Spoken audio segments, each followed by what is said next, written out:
आज का टॉपिक शुरू करने से पहले एक बार ये वीडियो देखें। सिख पंथ वाले 19 नवंबर तो बाद एयर इंडिया च सफर नहीं करना, जान नू खतरा हो सकता है।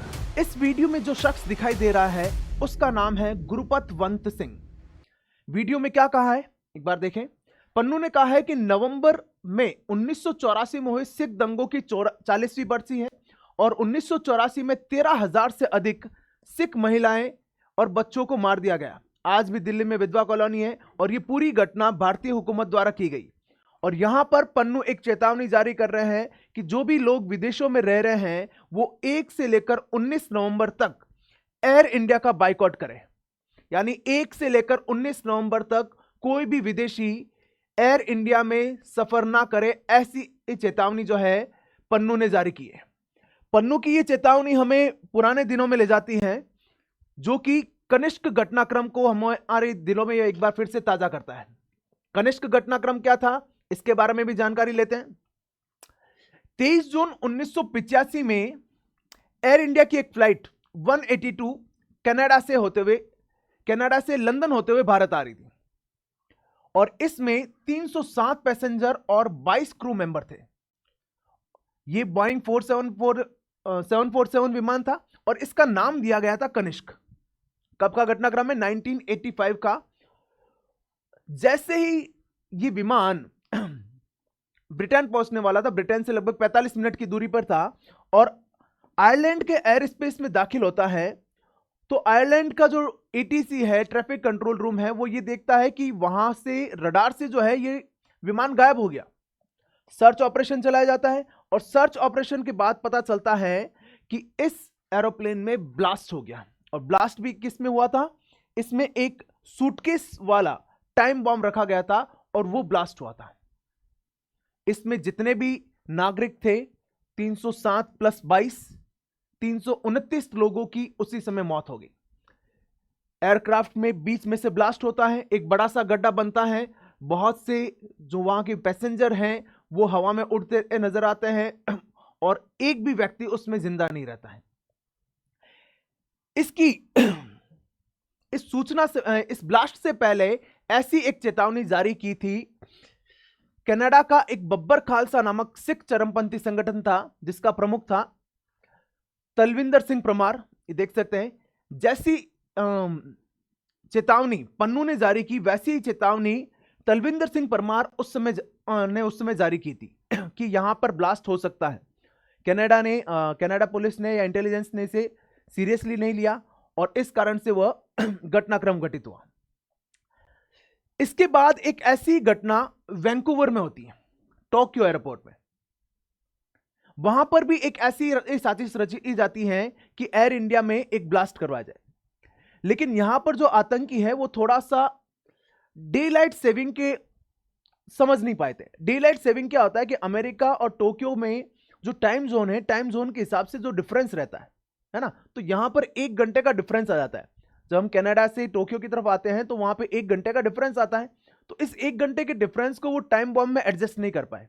तो इसलिए जब ये बैगेज एरिया में था, जब ये सूटकेस जो है बैगेज एरिया में था, उसी समय ब्लास्ट हो गया और उस घटना में भी 2 लोगों की मौत हुई। लेकिन जो एयर इंडिया की फ्लाइट 301 है उसके जो सभी यात्री है वो बच गए।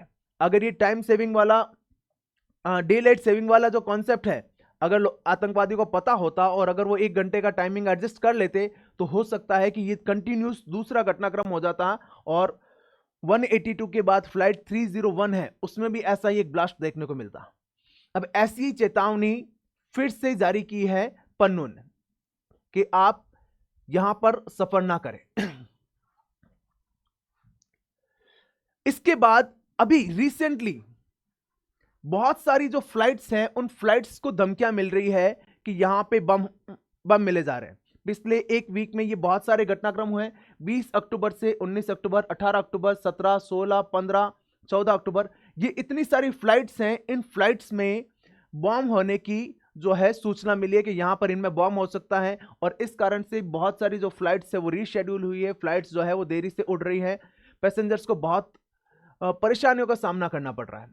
यहां पर ये वाकई में बहुत बड़ी चिंता का विषय है, इंटेलिजेंस के लिए बहुत सोचने का विषय है कि कहीं 85 वाला घटनाक्रम फिर से ना हो जाए।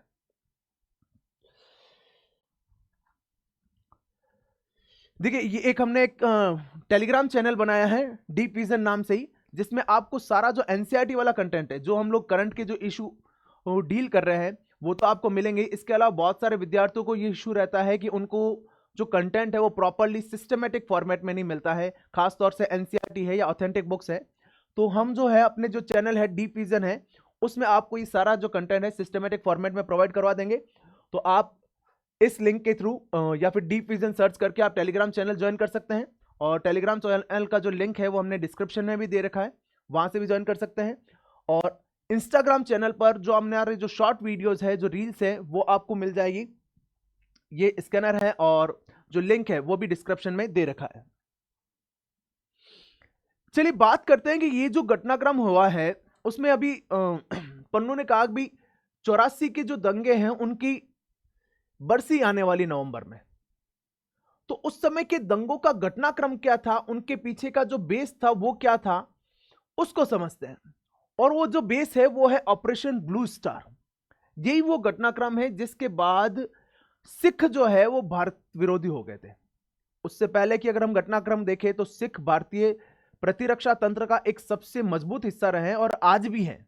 लेकिन कुछ जो सिख हैं वो थोड़ा अलगाववादी हुए हैं, और अलगाववादी होने का घटनाक्रम शुरू होता है ऑपरेशन ब्लू स्टार से।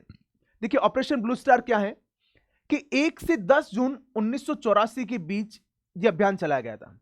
क्यों चलाया गया था कि सिख धर्म का जो सबसे पवित्र स्थल है स्वर्ण मंदिर, सबसे पवित्र स्थल आप भी जानते हैं, जो स्वर्ण मंदिर है उसके आसपास में जनरल सिंह भिंडेरवाला और अन्य सिख आतंकवादी जो है उन्होंने अपना डेरा जमाया हुआ था, जो कि एक अलगाववादी संगठन से बिलोंग कर रहे थे। इंदिरा गांधी सरकार के समय यह अभियान चला गया और उस समय इस अभियान में 23 सैनिक शहीद हुए, 249 सैनिक घायल हुए और भिंडेरवाला समेत 493 लोगों की इसमें मौत हो गई थी। यहां पर सेना गई, सेना ने क्या किया, अटैक किया। सेना जो है वो अमृतसर स्वर्ण मंदिर के अंदर चली गई। यही बात सिखों को सबसे ज्यादा हर्ट करती है कि यह हमारा सबसे पवित्र स्थान है, यहां पर जो भारतीय सेना है उनको हथियार लेकर अंदर प्रवेश नहीं करना था। और स्थिति यह हुई थी कि इसमें जो अकाल तख्त है वो पूरी तरह से तबाह हो गया था। जो उनका सबसे इंपॉर्टेंट, सबसे जो पवित्र स्थल है वो पूरा तबाह हो गया था। और इस चीज को या इस घटनाक्रम ने सिखों को बहुत ज्यादा हताहत किया था। और वहीं से शुरू होता है सिखों का भारत के साथ अलगाव। इसके प्रभाव क्या हुए, इसके बाद क्या हुआ कि इस ऑपरेशन को जो लीड करने वाले जो थे जनरल वैद्य सिंह, खालिस्तानी कमांडो फोर्स ने उनकी हत्या कर दी कि वे आपने ये किया, आप ही वहां पे हमारे पवित्र स्थल पे गए थे, उनकी हत्या कर दी। इसके बाद 31 अक्टूबर 1984 को, यह सबसे बड़ा घटनाक्रम था समझिएगा, 31 अक्टूबर 1984 को भारत की जो माननीय प्रधानमंत्री है श्रीमती इंदिरा गांधी, उनकी हत्या कर दी गई। और किसके द्वारा, उन्हीं के अंगरक्षक सतवंत सिंह और बेअंत सिंह द्वारा। और उसका कारण भी क्या था, उसका कारण भी यही था कि जो ऑपरेशन ब्लू स्टार चलाया गया था, जिसके कारण खालसा जो है, या फिर कह सकते हैं जो अमृतसर में जो स्वर्ण मंदिर है वो पूरी तरह से तबाह हो गया था। उसका बदला लेने के लिए इंदिरा गांधी की हत्या कर दी गई, जनरल वैद्य सिंह की हत्या कर दी गई। और इसके बाद पूरे भारत में जो है एक सिख विरोधी दंगे हो गए थे। और इन सिख विरोधी दंगों में 13,000 से अधिक जो है सिखों की मौत हुई थी। यहां पर बहुत ज्यादा अलगाव बन जाता है। वहां से फिर खालिस्तान समर्थन या फिर खालिस्तान नाम से एक अलग राज्य, अलग देश की जो मांग प्रबल हो जाती है कि अब जो है सिख अलग रहेंगे। अब बात करते हैं उस व्यक्ति की जिसको आपने वीडियो में देखा था, गुरपतवंत सिंह पन्नू। देखिए, इसके बारे में समझते ये कौन है। ये व्यक्ति जो आपको फोटो में दिखाई दे रहा है, ये एक पेशे से वकील है। पहले कहां थे, पंजाब के नाथूचक गांव का रहने वाला ये व्यक्ति है, जो बाद में क्या है, अमृतसर में खानकोट के पास बस गया। पन्नू के एक भाई और एक बहन है। जो बुनियादी शिक्षा है, शुरुआती शिक्षा इन्होंने कहां ग्रहण की, लुधियाना में ग्रहण की। और उसके बाद पंजाब यूनिवर्सिटी से ये इस व्यक्ति ने कानून की पढ़ाई की। उसके बाद यह व्यक्ति अमेरिका चला गया। अमेरिका में जाकर न्यूयॉर्क यूनिवर्सिटी से लॉ की डिग्री हासिल की, यानी कह सकते हैं जो हाईली एजुकेटेड है।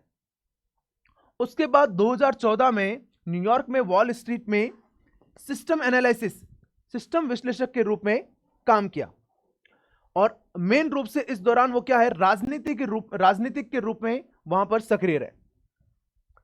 2007 में पन्नू ने एक संगठन की स्थापना की जिसका नाम रखा सिख फॉर जस्टिस। ठीक है, इस सिख फॉर जस्टिस का उद्देश्य क्या था, भारतीय पंजाब को आजाद कराना। यह ध्यान रखना कि भारत में जो पंजाब है उसको आजाद कराना इस संगठन का मूल उद्देश्य है। और खालिस्तान के नारे पे उसका भारत का जो आजाद पंजाब को आजाद कराने के बाद उसका जो नाम रखा जाएगा, उसका नाम क्या रखा, खालिस्तान। कि खालिस्तान बनाना है, उस उद्देश्य के साथ यह संगठन बनाया। और एक रेफरेंडम 2020 अभियान शुरू किया, यानी एक जनमत संग्रह। रेफरेंडम का मतलब जनमत संग्रह। इसके तक पंजाब और दुनिया भर में रहने वाले सिखों को ऑनलाइन वोट करने के लिए कहा गया कि भाई आप बताओ कि क्या खालिस्तान बनाया जाना चाहिए या खालिस्तान नहीं बनाया जाना चाहिए। इस तरह की वोटिंग के लिए वहां पे डिमांड की गई। लेकिन भारत सरकार पहले ही एक्टिवेट हो गई और जिन वेबसाइट पर यह वोटिंग होने वाली थी, इन 40 वेबसाइटों को सिख फॉर जस्टिस और खालिस्तान समर्थक बताकर बैन कर दिया गया कि इस तरह की वोटिंग होने नहीं दी, ताकि कि इस तरह की कोई मानसिकता बने ही नहीं, इस तरह का कोई माहौल नहीं बने। यह संगठन जो है खुद को भले ही मानवाधिकार संगठन बनाता है, लेकिन भारत सरकार ने इस संगठन को जो है सिख फॉर जस्टिस संगठन को आतंकवादी संगठन जो है घोषित कर रखा है। 1 जुलाई 2020 को गृह मंत्रालय ने गैर कानूनी गतिविधि अधिनियम को संशोधित किया और 9 लोगों को आतंकवादी घोषित किया था। इनमें से एक नाम गुरपतवंत सिंह पन्नू का भी था, यानी जिस व्यक्ति को आपने वीडियो में देखा उससे भारत सरकार एक आतंकी घोषित कर चुकी है। और सिख फॉर जस्टिस संस्था है, यह गैर कानूनी संस्था है। 10 जुलाई 2019 को यूएपीए के तहत इस संगठन पर प्रतिबंध लगा दिया गया है। ठीक है, और ये जो संगठन है वो उसे आतंकवादी संगठन बना रखा है और गुरपतवंत सिंह पन्नू को आतंकी घोषित किया गया है। और साथ ही गुरपतवंत सिंह पन्नू की जो प्रॉपर्टी है वो भी एनआईए ने सीज कर दी। जो लुधियाना में जो प्रॉपर्टी थी वो प्रॉपर्टी भी जो है भारतीय सरकार द्वारा जो है सीज कर दी गई है। यहां पर एक और घटनाक्रम सामने आता है कि हाल ही में अमेरिका जो है, अमेरिका ने की जो एफबीआई है उन्होंने एक रिपोर्ट जारी की। उस पर एक व्यक्ति है विकास यादव हरियाणा के, उस पर अमेरिका ने दावा किया है कि इसने गुरपतवंत सिंह पन्नू की हत्या की साजिश का आरोप लगाया। और इसमें दावा क्या किया गया है कि ये दावा किया गया ये जो व्यक्ति है विकास यादव, ये रॉ के लिए काम करता है, भारत सरकार के कैबिनेट सचिवालय में काम कर रहा है, वरिष्ठ फील्ड ऑफिसर है और सीआरपीएफ के लिए काम करना बता रहा है और जासूसी और जमीनी युद्ध से जुड़े विषयों के जानकार हैं और हथियार के जानकार हैं।